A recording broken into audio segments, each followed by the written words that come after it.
Assalamualaikum warahmatullahi wabarakatuh. Jumpa kembali dengan Prof. Roro. Semoga dalam kondisi sehat, walafiat, bisa bersama-sama belajar. Dan kali ini topiknya sangat menarik ya, tentang entrepreneur di keperawatan. Tipsnya, tantangannya sangat luar biasa. Coba kita sama-sama berdiskusi dan nanti semoga banyak pertanyaan, banyak masukan, kemudian juga mungkin learning experiences yang dilakukan oleh para peserta, adik-adik, mahasiswa, dan juga semua yang mempunyai pengalaman bagaimana praktik keperawatan yang excellent dan bagaimana entrepreneurship di bidang keperawatan. Kita akan masuk pembahasannya adalah bagaimana tipsnya, kemudian peluang dan tetap mempertahankan dari excellent service-nya. Ini perkenalan, tadi sudah dikenalkan secara singkat, tetapi mungkin saya menekankan di sini, silahkan bisa masuk ke kanal YouTube saya, Ruang Sharing Keperawatan RF. Kebetulan di sana banyak materi yang sudah kita upload untuk bisa dipelajari bersama kapanpun, kemudian juga membuka ruang-ruang diskusi apabila ada hal-hal masukan maupun pertanyaan. Ini adalah beberapa pengalaman yang nanti juga akan kita sampaikan tentang bagaimana Wisma Caring Sejahtera khususnya dan juga Medika Caring Sejahtera. Nanti kita bahas sedikit juga Cipta Sarana Solusindo ya. Memang Cipta Sarana Solusindo ini sudah lama dan sekarang udah lebih banyak off-nya. Ini akan kita kupas satu persatu transformasi pelayanan kesehatan yang menjadi peluang bagi keperawatan untuk bisa mengembangkan entrepreneurship, kewirausahaan maupun praktek-praktek yang excellent. Kemudian regulasinya, peluang dan tantangannya serta kesimpulan. Ya, kita tahu ada transformasi pelayanan kesehatan. Dan transformasi pelayanan kesehatan ini sangat masif ya. Kalau kita lihat di pilar transformasinya termasuk bagaimana transformasi di pelayanan primer, kemudian sekunder, dan juga ada transformasi SDM dan teknologi. Terkait teknologi, kita tidak bisa lepas dari era 4.0, era 5.0, society 5.0, kemudian kebijakan-kebijakan secara internasional SDGs, di mana pelayanan itu harus bisa menjangkau ke seluruh area ya, tidak hanya kuratif, tetapi dari mulai preventif, promotif, kuratif, dan rehabilitatif. Kemudian juga ini transformasi ini juga dipicu dengan adanya era COVID-19, era adaptasi baru, di mana sudah mulai ada perkembangan teknologi yang mendorong pelayanan juga dibantu dari teknologi. Oleh sebab itu, perawat harus mempunyai peran dan fungsi di sini. Jadi, peluangnya bagi kita.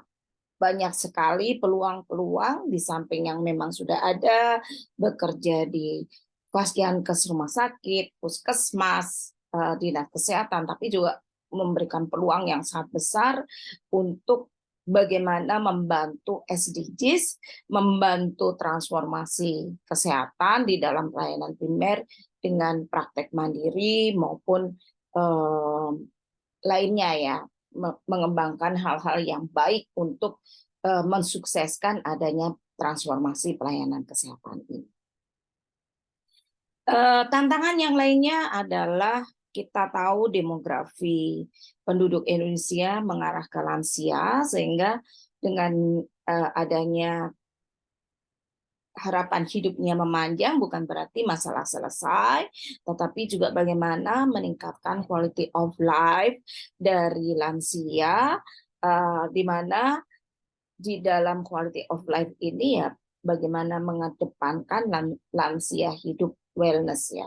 Wellness program di samping kita tahu ada masalah-masalah baik itu penyakit degeneratif maupun non degeneratif. Tidak hanya itu juga tantangan pelayanannya di samping sudah ada angka harapan hidup yang memanjang, kita juga masih punya problem tentang ibu dan anak.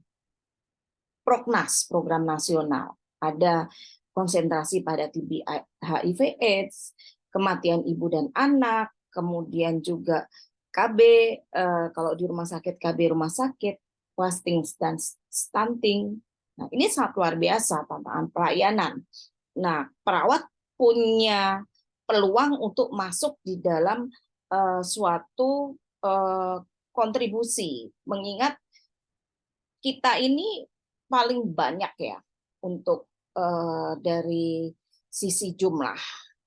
Kemudian siap karena sudah ada pendidikan perguruan tinggi. Setiap tahun mengeluarkan atau meluluskan nurse, kadang-kadang masih agak sulit mencari bekerja, mungkin bisa mengembangkan pelayanan keperawatan yang sesuai regulasi dan pelayanannya prima.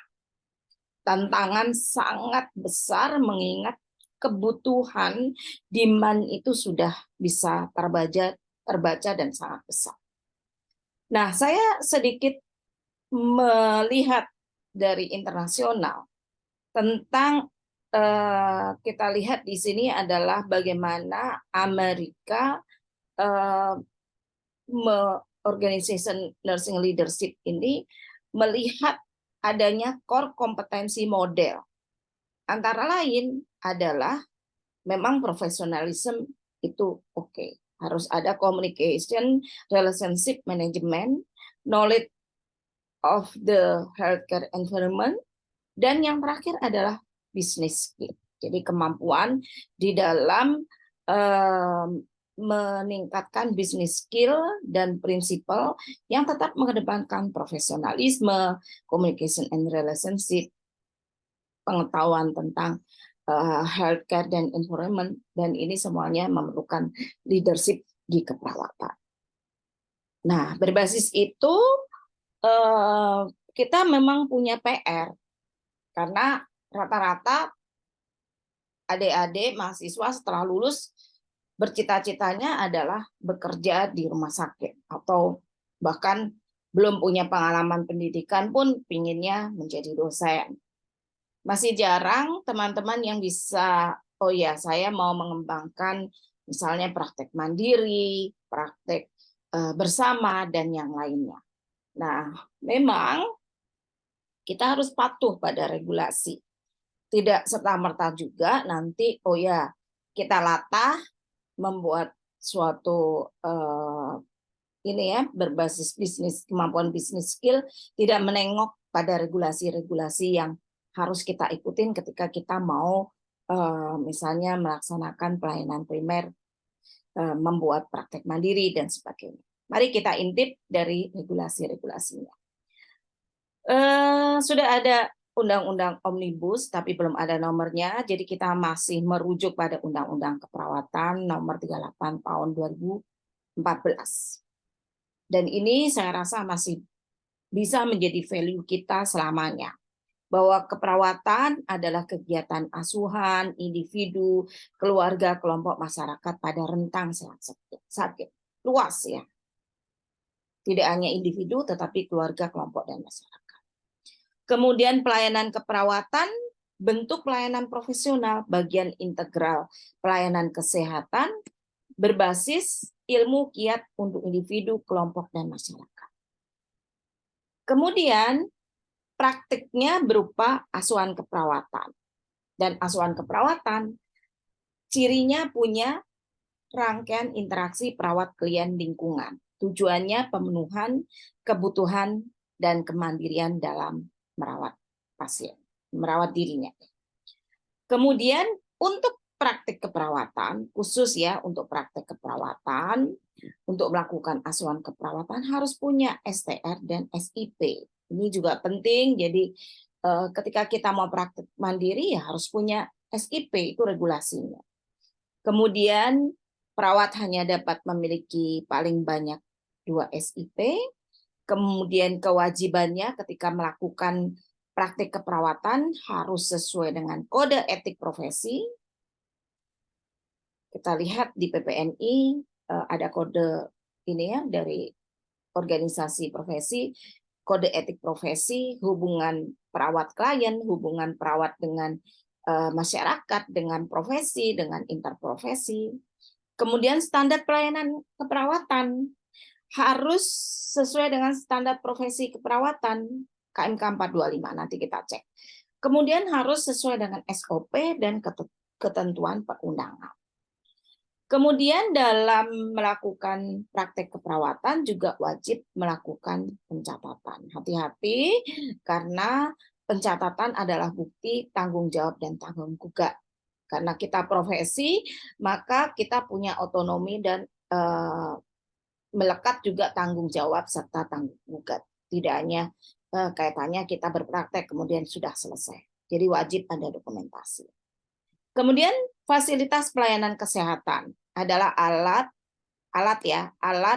dan atau tempat yang digunakan menyelenggarakan upaya pelayanan kesehatan baik preventif, promotif, kuratif maupun rehabilitatif yang dilakukan oleh pemerintah daerah dan atau masyarakat. Jadi sebenarnya kita juga bisa masuk berkontribusi di sini. Dan kita lihat cukup luas, promotif, preventif, kuratif, rehabilitatif. Oke. Kalau kita lihat di pasal 15, di sini juga disampaikan perawat bisa berpraktik di rumah sakit, puskesmas, klinis, dan tempat mandiri. Ini di pasal 15. Kemudian ada tempat lain, ada rumah klien, ini banyak yang home care. Kemudian sekolah, kemudian panti, kemudian perusahaan. Tapi disampaikan bahwa tempat lain itu harus berdasarkan penugasan dari Pasyankes. Jadi ketika kita punya SIP praktik mandiri, kita bisa misalnya home visit, kemudian ke panti, di panti, kemudian juga misalnya baksos di sekolahan dan sebagainya. Nah, demikian juga kalau mendapatkan penugasan dari rumah sakit, puskesmas atau sebagainya. Tapi kalau tidak punya SIP, maka kita tidak punya kewenangan untuk melakukan praktik keperawatan. Nah, ini dasar regulasi standar profesi karena disampaikan untuk berpraktik harus berbasis berdasarkan standar profesi. Nah, di standar profesi kita lihat tentang asuhan, bahwa di keperawatan itu harus sesuai dengan ilmu kiat dan ilmu keperawatan. Asuhan keperawatan berarti dari mulai pengkajian, kemudian menetapkan masalah, diagnosis keperawatan, ini sudah ada semuanya. Jadi artinya kalau praktek dimanapun, praktek pelayanan keperawatan adalah praktek asuhan keperawatan, bukan hanya sepenggal, misalnya hanya contoh melakukan perawatan luka. Tidak melihat dari asesmennya, penetapan diagnosis, kemudian penetapan kriteria evaluasi, intervensi, implementasi, dan evaluasi. Jadi harus utuh. Kemudian berbicara asuhan keperawatan, bukan praktek yang misalnya hanya menginfus, hanya kateter, dan sebagainya. Itu hanya satu kecil, yaitu tindakan berdasarkan delegasi. Ya, kemudian daftar keterampilan keperawatan, ini intervensi, diagnosis, dan masalah itu sudah ada di standar profesi 425. Nah, praktik perawat itu areanya besar, dari mulai pemberian asuhan keperawatan jadi konselor. Jadi ini sekarang banyak ya, konselor ASI, konselor laktasi, konselor tidur, dan sebagainya. Pengelola pelayanan keperawatan, peneliti keperawatan, ini juga peluang. untuk kita nanti bisa mengembangkan menjadi konsultan di bidang penelitian dan sebagainya. Kemudian pelaksanaan tugas berdasarkan pelimpahan kewenangan ini hanya sebagian kecil ya. Yang tadi misalnya ada di rumah membutuhkan bantuan untuk kateter dan sebagainya. Tapi ini harus clear, harus ada pelimpahan. Jadi tidak boleh kita menabrak dari standar profesi perawat, undang-undang dan seterusnya sehingga kita nanti akan ada suatu kejadian yang benar-benar berakibat kaitannya dengan legal, tanggung jawab, dan tanggung jawab. Kemudian pelaksanaan tugas dalam keadaan keterbatasan tertentu, dalam keadaan ini ya emergency dan sebagainya. Kemudian dalam pemberian asuhan keperawatan ini kita lihat pengkajian, diagnosis, tindakan, kemudian melakukan rujukan, mengevaluasi hasil tindakan, kedaruratan, konsultasi, penyuluhan, kemudian pemberian obat sesuai dengan resep tenaga medis atau obat bebas dan obat bebas terbatas. Ini juga hati-hati. Jangan sampai kita ada unsur kaitannya dengan legal aspek tanggung jawab dan tanggung jawab. Yang saya kuningin pemberian asuhan ini 1 sampai 10, 11 ini adalah kewenangan nurse. Tetapi untuk yang dikuningin ini kalau berdasarkan Permenkes 26 tahun 2019 ya 26 tahun 2019 tentang ini ya turunan dari undang-undang keperawatan tentang penjelasannya bagaimana implementasinya itu disampaikan yang kuning-kuning ini adalah kewenangan dari NAS belum menjadi kewenangan dari D3 sehingga kita lihat lanjutannya juga ada yang berbeda ketika kita masuk pada bidang upaya kesehatan masyarakat. Ketika kita masuk di pelayanan mandiri, pelayanan primer, ada kewenangan di pasal 21, yaitu melakukan pengkajian keperawatan kesehatan masyarakat di tingkat keluarga dan kelompok masyarakat, menetapkan permasalahan, membantu penemuan kasus, melaksanakan tindakan keperawatan kesehatan masyarakat, rujukan kasus, mengevaluasi hasil tindakan, melakukan pemberdayaan masyarakat, advokasi dalam pemberdayaan masyarakat, menjalin kemitraan dengan perawatan kesehatan masyarakat, konseling, mengelola kasus, dan menata laksana keperawatan komplementer dan alternatif. Nah, di pasal ini disampaikan juga yang kuning-kuning ini adalah kewenangan dari nurse. Tetapi yang putih itu D3. Kalau kuning A sampai N semuanya yang profesi itu berwenang sama.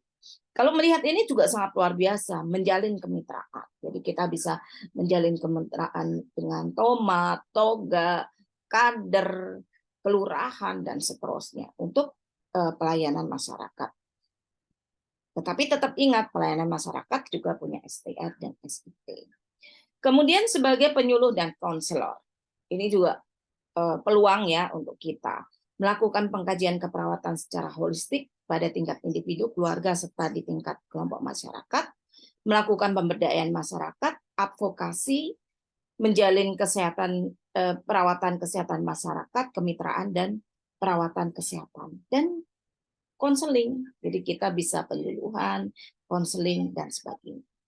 Keseluruhan adalah profesi, tetapi yang kuning adalah hanya kewenangan profesi. Kemudian ini lanjutannya untuk praktik mandiri perawat bagaimana kewenangannya menyelenggarakan asuhan keperawatan di bidang upaya kesehatan perorangan, kemudian penyuluhan dan konseling bagi klien, dan melaksanakan tugas berdasarkan pelimpahan wewenang. Jadi kalau misalnya ada pasien membutuhkan tindakan yang bersifat kolaboratif, harus ada pelimpahan kewenangan.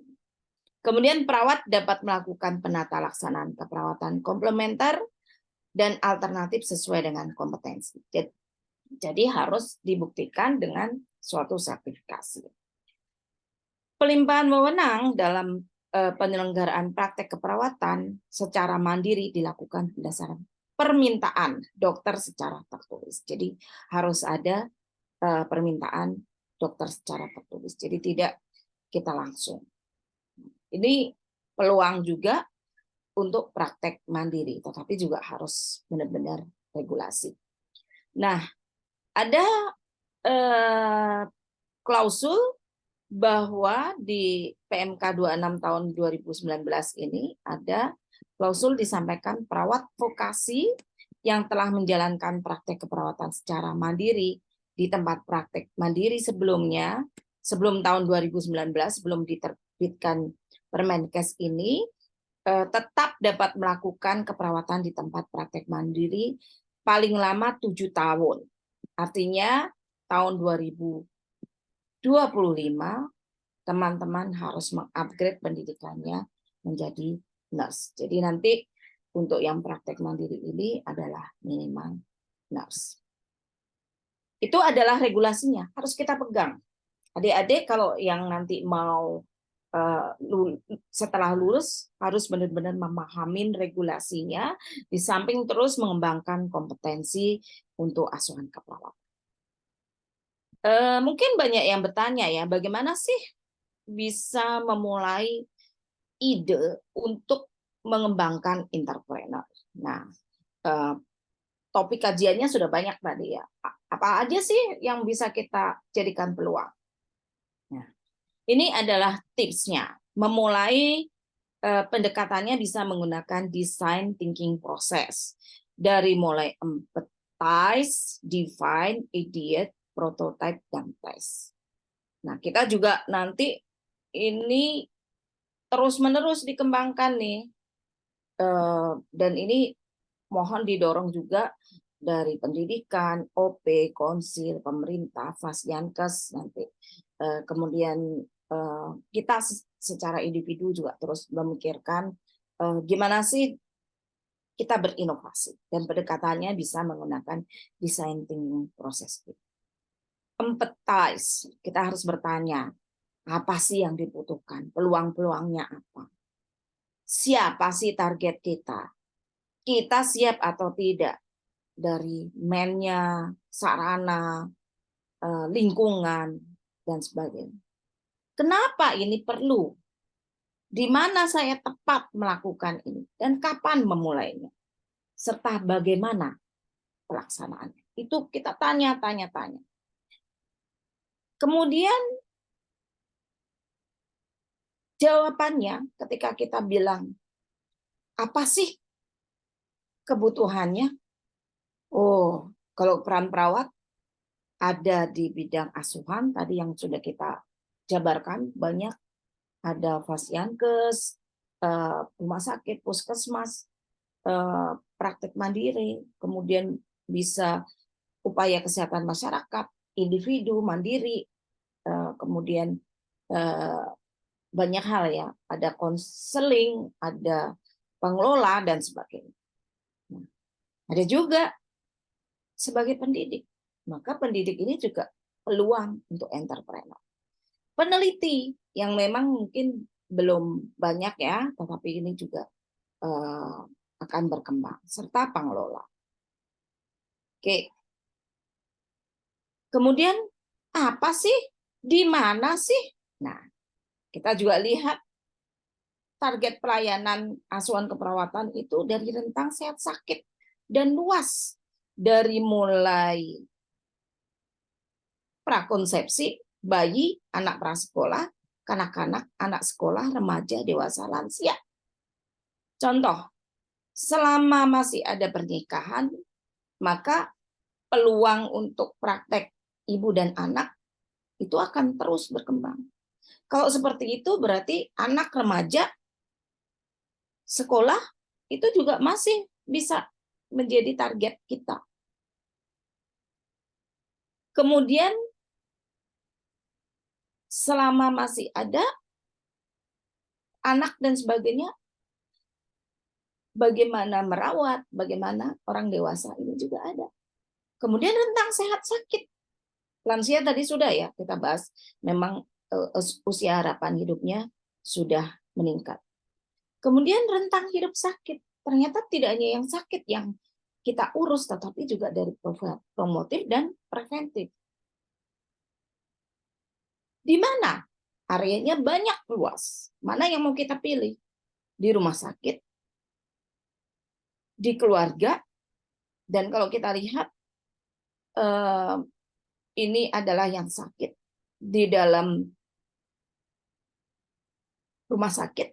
Kemudian ada keluarga dan komunitas yang mungkin karena sakit berarti ada di lingkaran, tetapi ada yang sehat, yaitu keluarga dan komunitas yang sehat. Dan yang kuning ini adalah yang punya resiko. What-nya, where-nya sudah terjawab. Tinggal why. Kita harus bertanya why-nya. Mungkin why-nya adalah ya peluangnya masih kecil, peluangnya besar karena di sana tidak ada praktek mandiri dan seterusnya. Kebutuhannya sangat besar dan sebagainya. Itu selalu bertanya. Kemudian ini tadi sudah ya sebenarnya. Mana yang kita mau pilih?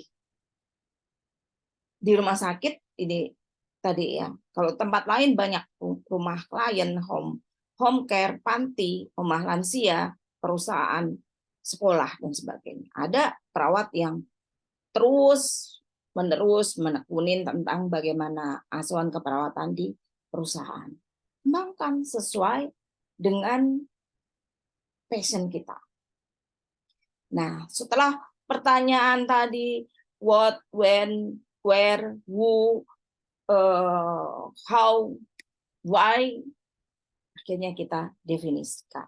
Mengkonsolidasikan insight dan outline user problem. Jangan jauh-jauh di where, di sekitar kita. Kita bertanya ya, oh di sekitar kita belum ada nih praktek mandiri. Masih ada peluang untuk mendirikan jasa konsultasi. Masih ada peluang untuk membuat training center. Kita buat. Kemudian bagaimana ya mewujudkan, mau individu, mau gabung, dan sebagainya.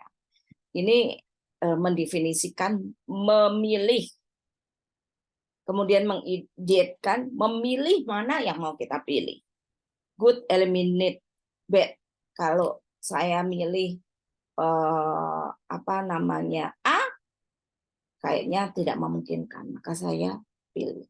Mengeksplor opposite dan question. Mampu enggak? Tapi jangan bilang enggak mampu, mampu. Menganalisis kemudian juga mengidentifikasi resiko unexpected ya resource. Baru kita pilih prototipe. Saya memilih dari yang kecil, dari sekarang, dari di sini, di dekat kita, yang bisa kita lakukan. Itu prototipenya. Mengembangkan gimana ya modelnya dan seterusnya. Nah, nanti kita lihat satu-satu. Setelah ada yang kita pilih, maka kita running. Kemudian tes terus-menerus untuk retest, untuk memperbaiki. Ini yang nanti kita masuk pada excellent service. Ini konsep dan teorinya. Mungkin agak susah, jadi kita langsung masuk pada lesson learn. Ya, ini lesson learn lebih ke arah individual dan ini juga mungkin masih baru, jadi mungkin banyak dari teman-teman yang hadir di sini juga bisa share. Saya punya 2 yang sedang masih grow up ya, berkembang, namanya Wijatara, singkatannya Wisma Caring Sejahtera, dan Medika Caring Sejahtera.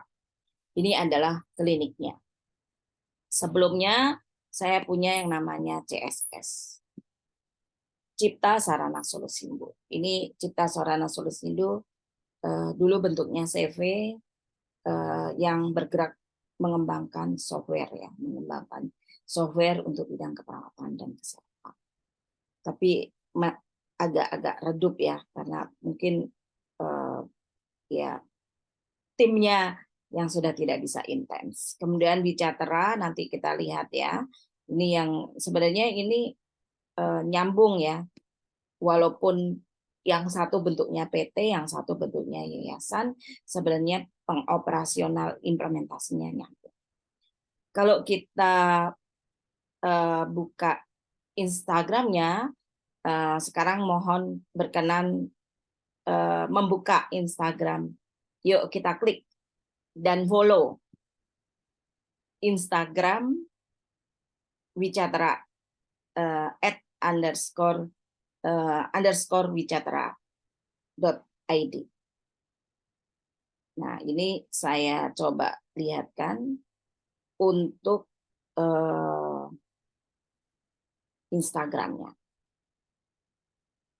Sudah kelihatan ya? Oke.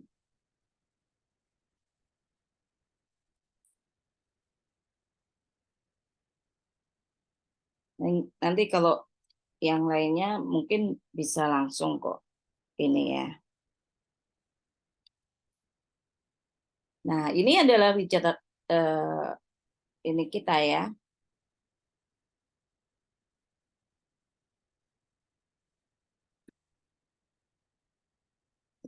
Kalau tidak masuk sebentar, saya stop dulu. Oke, ini adalah sebentar saya stop share. Instagram nanti silakan bisa dikunjungin ya,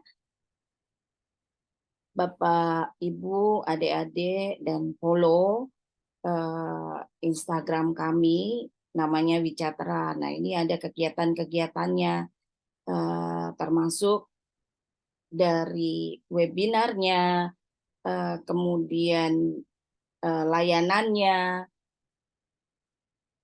dan seterusnya ya, pelatihannya, dan seterusnya. Kalau kita lihat di sini,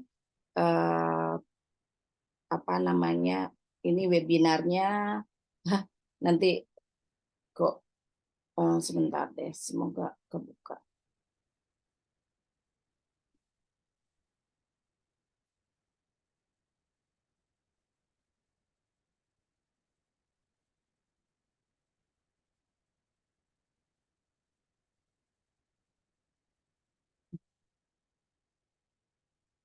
Tidak bisa.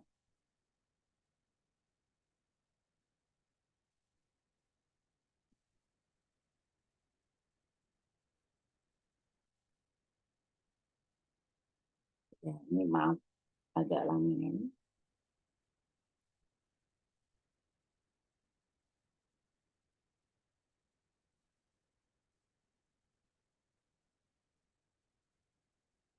Nah,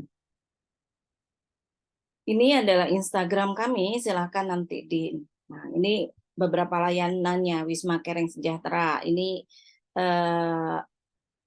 alamatnya, kemudian unggulannya ada Omah Tirah, kemudian juga home care, perawat dan caregiver, home care fisioterapi, nurse referrer, event tertentu, wellness care, meningkatkan peningkatan inovasi melalui riset. Ini Omah Tirah harian, jadi kami mempunyai Omah Tirah. Itu apa? Omah Tirah itu ya untuk melayani lansia yang memerlukan tinggal di kami dengan perawatan community lansia dan seterusnya. Kami punya saat ini yang sudah ada kamarnya adalah sejumlah 16 ya, sedang membangun, kemungkinan insya Allah bertambah berapa ya? Tambah 12 jadi 30. Kemudian kita juga ada kegiatan nurse referrer, mendampingin pasien yang sedang bepergian dan sebagainya. Kemudian home care, perawat, caregiver, fisioterapi, kemudian juga action tertentu, misalnya kaitannya baksos dan sebagainya. Wellness care, perawatan kaki, sirkulasi, face spa dan seterusnya. Kemudian riset serta training center. Ini adalah area coverage dari Wijatera dan juga klinik Medika Caring Sejahtera. Kalau klinik berarti memang kami punya dokter dan juga ada perawat. Harus memenuhi persyaratan PMK 40 tahun 2022. Nah, tantangannya gimana? Ya kita butuh SDM, sarana prasarana, bangunan, tetapi juga sangat perlu metode dan regulasinya. Pembiayaan pasti, maka kita hitung unit cost serta bagaimana information sosialisasi. Ini sebenarnya ada di Instagram yang sudah kita lakukan ya, tentang perawatan luka, kemudian face spa, ini lebih ke arah wellness center ya, food spa, kemudian home care, kita datang ke ini ya, ke pasien dan seterusnya. Kemudian kalau kita melihat home care nih jadi tantangan dan banyak sekali permintaan. Home care itu adalah pelayanan kapanpun tanpa jadwal Fasiankes saat seseorang lebih memilih tinggal di rumah, membutuhkan perawatan yang terus-menerus, dan keluarganya memang tidak mampu. Nah, itu memerlukan home care. Nah, kita juga belajar waktu kita di Jepang, home care-nya itu sangat luar biasa. Ini kantornya, ini yang coba kita kawal. Kemudian termasuk penyewaan alat-alat, tapi kita belum ya sampai sana. Bagaimana kerjasama dokter dengan perawat, home visit-nya, kemudian tambahannya adalah berbasis teknologi. Jadi ketika sudah melakukan visit, itu langsung di generate ke dalam server untuk masuk ini ya, jadi catatan voice to note. Ini omah tirah kami. Jadi satu rumah ini 2 kamar dengan 2 kamar tidur dengan dapur dengan ini ya, dengan ruang tamu. Kemudian peruntukannya apa? Yang di bawah sudah ready. Peruntukannya adalah untuk omah lansia. Jadi kalau lansia yang membutuhkan, tidak punya keluarga atau keluarganya sangat sibuk, bisa tinggal di kami, dan ini kita adalah tamu, adalah raja, jadi kita layanin.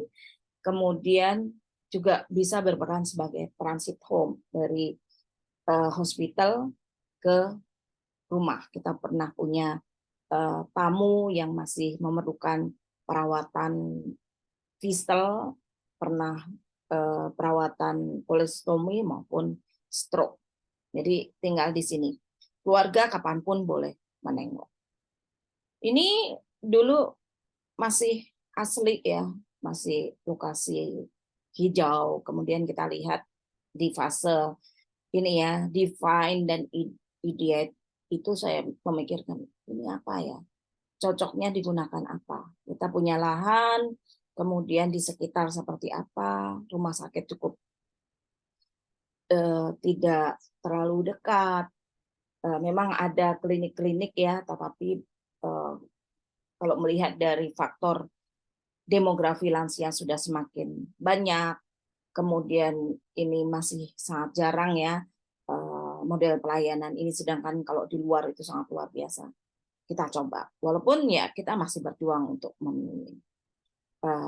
Pasarnya itu masih benar-benar harus digenjot grow up-nya.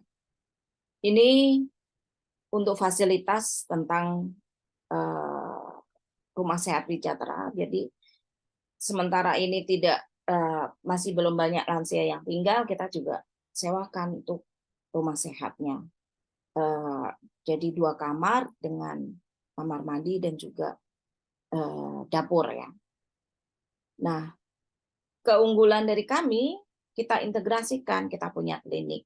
Jadi kalau misalnya ada yang di rumah omah tirah kami sakit, ya kita masuk pada klinik. Ini benar-benar klinik, bukan hanya praktek mandiri. Di samping ini kita memang punya praktek mandiri, SIP-nya praktek mandiri dan juga klinik. Jadi kalau klinik ya harus mengikuti aturan Permenkes 40 tahun 2022 tentang klinik. SDM-nya 2 dokter, 2 perawat, kemudian sarana prasarananya juga harus dikawal, itu seperti itu. Kemudian jenis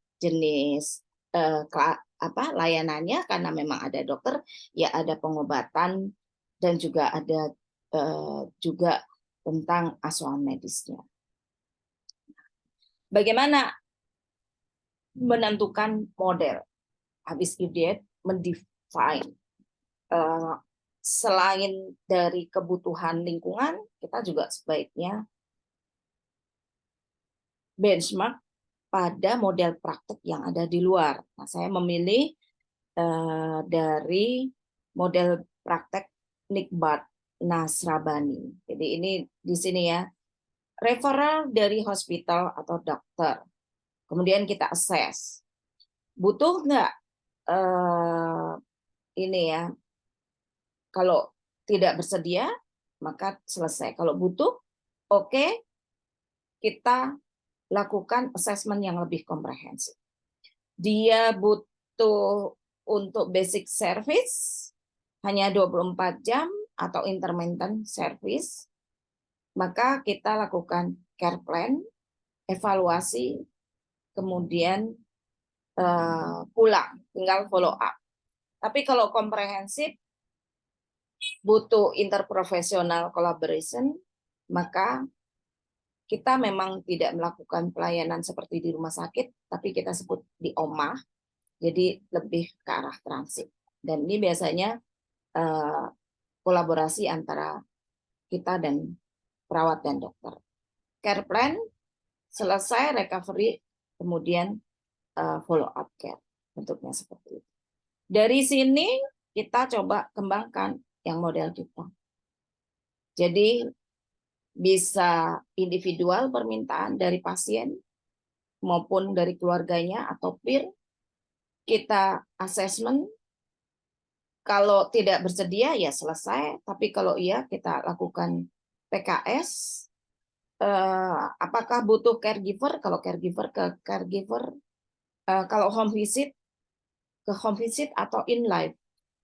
In live ini ya tadi di omah tirah kami. Jadi rumah transit. Perawat sebagai case manager. Kolaborasinya dengan medis. Kemudian ya kita lakukan kalau sudah oke, lakukan assessment, nursing care plan, tindakan evaluasi dan dokumentasi. Nah, baru tuh. Jadi tantangannya masih sangat banyak. Jadi ini waktu pembukaan kita baru mulai di bulan Desember. Jadi nanti juga lihat, silakan kunjungin YouTube-nya tentang pembukaan Wisma Caring Sejahtera.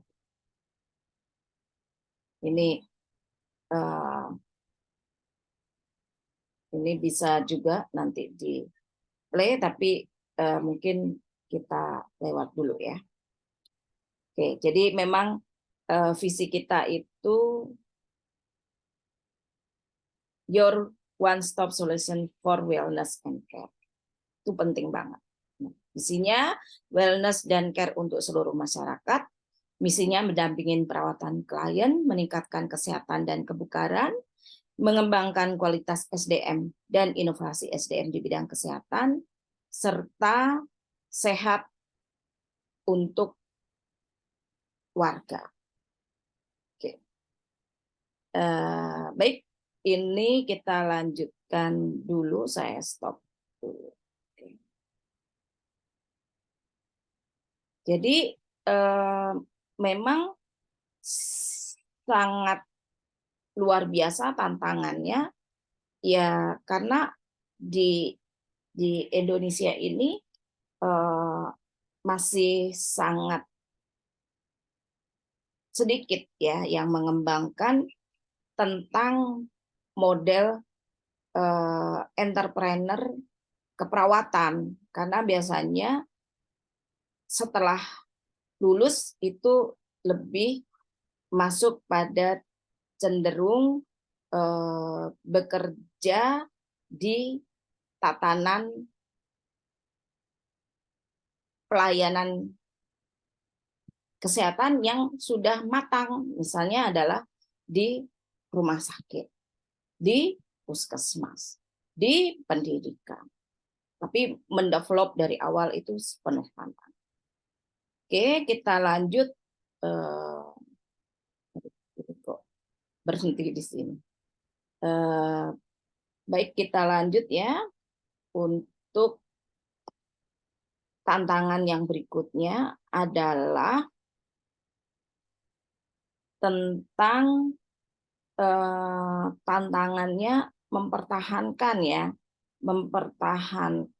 bagaimana agar yang sudah kita kembangkan ini tentunya tidak berhenti, tidak stop hanya mengembangkan, tetapi harus diimplementasikan. Nah, ini tantangan yang sangat berat juga bagi kita, karena ya tadi model nursing home, hospice yang dikembangkan di Indonesia itu masih jarang. Jadi mau tidak mau terus-menerus kita mempromosikan. Ini asuhan ya yang tadi di Wijatera. Perawatan luka, pendampingan pasca perawatan, end of life palliative, fisioterapi, dan yang lain. Ini promo-promo kita yang terus-menerus kita lakukan.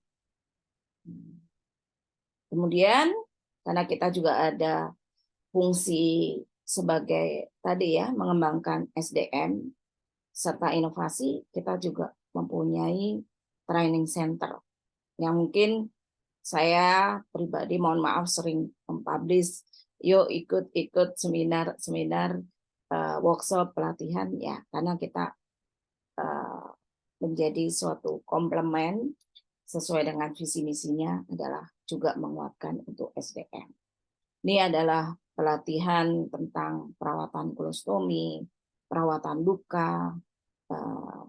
Kalau seperti ini kita bekerja sama. Karena kalau bidang saya adalah lebih ke arah bagaimana pengelolaan. Jadi kalau misalnya tentang SDM, tentang kinerja, keselamatan pasien, manajemen ruangan dan sebagainya itu biasanya di tim kita. Tetapi kalau kaitannya bagaimana perawatan paliatif, lansia, tentunya kita menggunakan metode kerjasama. Ini yang akan datang, kita menginvite, silakan bergabung dengan kami offline ya. Adik-adik yang lulus pengen ke praktek mandiri tentunya harus dibekalin tidak hanya kemampuan yang didapat saat perkuliahan, karena mungkin intensif kekhususan untuk lukanya belum. Nah, ini silahkan nanti bisa mengikuti di Agustus sekaligus jalan-jalan ke Depok. Ini yang OPPE, ini juga luring bagaimana nanti mengoperasikan ongoing professional performance evaluation menggunakan software sederhana yang bisa diimplementasikan langsung. Jadi nanti juga silahkan bergabung dengan kami. Ini terus-menerus setiap tahun kita kembangkan. Selalu bilangnya tantangan-tantangan ya, karena memang masih penuh tantangan. Yaitu tantangan praktek keperawatan berbantu teknologi. Ini juga kita kawal dengan penelitian. Nah, di sini telenursing ya, karena kadang-kadang ada minta konsultasinya melalui teknologi.